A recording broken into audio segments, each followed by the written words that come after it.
The farther south you go, the better off you are, but it's mainly light rain. Now, this is all courtesy of Beta. I know we've been talking about it for the past few days and saying that we're going to be seeing the effects locally. I guess this is the first kind of bit of moisture we're really getting from it. It is, and some showers did start in the late overnight. We had 10 p.m. in the mountains. A couple pockets of rain had begun. Here in the upstate, though, we're starting to see the showers really mainly in the central areas and toward the north. So 85 line on up through the mountains. That's where we're seeing most of the wet weather so far this morning. It is heavier toward that Tennessee line. Couple downpours you can see here in yellow, even a few spots in orange. So keep that with you this morning as far as where you can expect to see some of the heavier rain.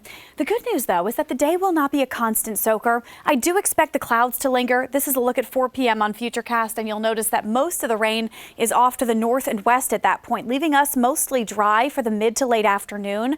There's a chance, though, that the heavy rain returns late tonight, and it will likely soak us by midnight and lasting into tomorrow morning. It's likely to linger all the way through the early commute on Friday before tapering off a bit in the afternoon. So your Friday forecast is a lot soggier than today. Today's kind of the precursor to that. Between the 2 days, I'm expecting to see upwards of a half to 3/4 of an inch of rain in the upstate and over an inch, possibly even an inch and a quarter in North Carolina. This likely won't be enough to cause a major flood concern everywhere, but little downpours could cause ponding on roads, especially tomorrow morning. And we'll also be watching for smaller streams and creeks to potentially overflow their banks temporarily. Today's temperatures sit in the 50s and 60s as you get started. It reaches 72 in the upstate today with some dry time after the morning showers.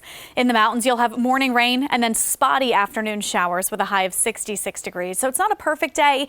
The rating has gone down to a 7 out of 10. I expect that rating to drop a little bit more by tomorrow with the onset of that heavier rainfall.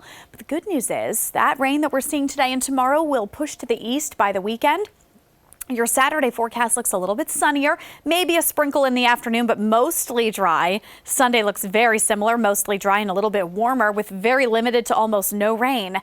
But early next week, a cold front comes through. This starts on Monday and likely will last into at least a piece of Tuesday. It'll bring more rainfall. The temperatures will start to fall and then much cooler air will follow that front when it finally starts to dry out from late Tuesday into Wednesday. So looking long range, we're only going to have a very brief warm up this weekend. It'll sit the 72-degree mark today, 73 tomorrow, then near 80 all weekend long.